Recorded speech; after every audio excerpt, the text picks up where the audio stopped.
गाइबार कारण कौन? अरे काहे कि आज भागवत रे पदटा कि मने कइला अरे अनेक भागवत पद मध्य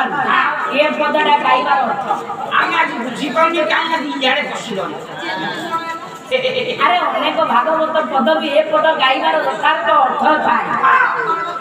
अर्थटा हेउछि गंगा मा चिंता करी भेला बारुणी स्नान केबे आसी काई कि आज्ञा ना गंगा अनेक पाप करिला आज्ञा पाप मुक्त हेबा पाई बारुणी स्नान करबे खेरत आपण मानक समूह घरे आपण को जे आज्ञा भारती सा आपण कोन पाप करछथि अरे ज्ञानत अवसत हेउ बा अज्ञानत अवसत हेउ मानव माने निश्चय भूल बा पाप करूछन।